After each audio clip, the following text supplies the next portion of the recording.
August 1969, the era of peace and free love shatters overnight in Los Angeles. A series of brutal homicides stains the hillsides, ending the innocence of a generation. The chilling messages written in blood left detectives and the public in absolute terror. Behind this unspeakable carnage was not a lone killer, but a devoted communal cult. At the center stood Charles Manson, a manipulative ex-convict wielding unimaginable psychological control. He weaponized lost youth, twisting their minds to execute his dark, apocalyptic vision. This is the horrifying true story of the Manson family and their bloody rampage. How did a message of peace mutate into the darkest American crime saga? The late 1960s brought radical social upheaval to heavy anti-war protests nationwide. In March 1967, Charles Manson walked free from Terminal Island Prison. He immediately drifted to San Francisco, arriving during the famous Summer of Love. Disaffected young runaways were flooding the city, desperately seeking alternative lifestyles and rebellion. Manson exploited this vulnerability, recruiting mostly young women to form his nomadic group. He styled himself as a messianic figure, masking profound darkness behind spiritual rhetoric. By the summer of 1968, his growing followers established a permanent base. They moved into Spahn Ranch, an isolated former movie set near Los Angeles. Here, the family descended into complete isolation, fully adopting Manson's twisted cult mentality.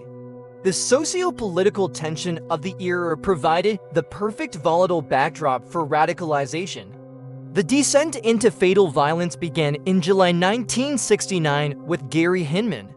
His tragic murder served as a dark catalyst for the apocalyptic slaughter approaching. Then came the devastating night of August 8th at 1050 Cielo Drive. Cult members invaded the peaceful residence, brutally claiming 5 innocent lives without mercy.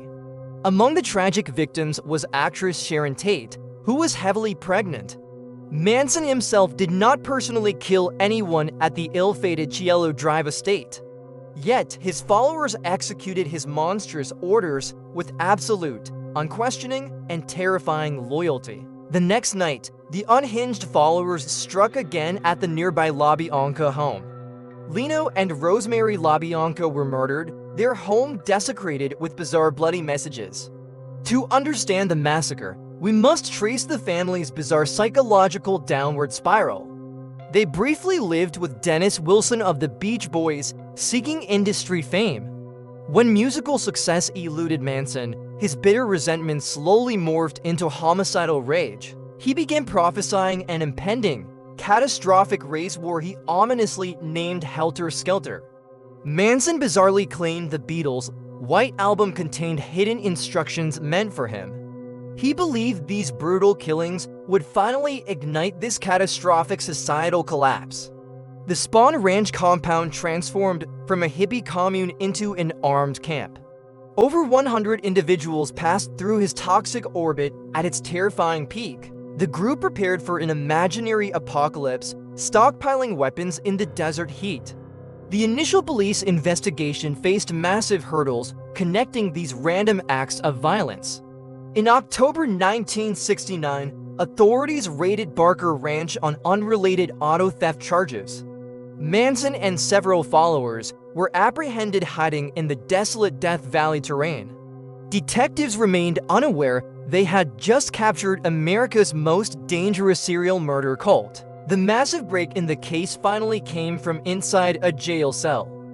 Follower Susan Atkins callously bragged about the Tate murders to her shocked cellmate. This horrifying jailhouse confession gave detectives the crucial link to the Manson family. Law enforcement quickly unraveled the sprawling network of brainwashed followers and hidden weapons. The Los Angeles Police Department gathered bloody clothing and discarded firearms as evidence. They realized the terrifying scale of the cult's absolute devotion to their leader. Lead prosecutor Vincent Bugliosi faced the daunting task of proving Manson's direct culpability. Since Manson never directly shed blood, the trial required an entirely novel approach. Bugliosi built a masterful case around the bizarre and terrifying Helter Skelter ideology. He utilized Linda Kasabian, a cult lookout, as the prosecution's central star witness. Granted immunity, Kasabian provided a chilling, first-hand account of the gruesome coordinated attacks. She detailed exactly how Manson directed his brainwashed soldiers to slaughter innocent people. Crime scene photos revealed the words Helter Skelter smeared across the LaBianca refrigerator. The prosecution methodically connected this bloody message directly to Manson's bizarre musical delusions. Every piece of forensic evidence slowly tightened the legal noose around the cult. The trial became a media spectacle, captivating and horrifying a deeply anxious nation. The lingering mystery remains how one man completely overrode the morality of many. Criminal psychologists still study Manson's unique ability to weaponize vulnerable and alienated youth. He employed severe sleep deprivation, drug use, and repetitive doctrine to break them. His followers exhibited zero remorse, singing and chanting wildly outside the courthouse daily. Inside, Manson carved a bloody X into his forehead, mocking the justice system. This self-inflicted wound was later horrifyingly modified into a permanent, hateful swastika scar. Female defendants mirrored his bizarre actions, shaving their heads to show total allegiance. It highlighted the terrifying depth of a cult's complete psychological dominance over individuals. Experts theorize Manson used the Helter Skelter prophecy merely to mask petty revenge. Some believe the initial violence was orchestrated specifically to free a jailed follower. However, the overarching race war theory remains the most widely accepted historical motive. Manson manipulated the racial tensions of 1969 to isolate and terrify followers. He convinced them they would emerge from underground bunkers to rule the ashes. The sheer absurdity of this doctrine proves the deadly power of unchecked charisma. Bugliosi's brilliant deconstruction of this theory remains a masterclass in modern criminal prosecution. His book on the case eventually became the best-selling true crime novel ever.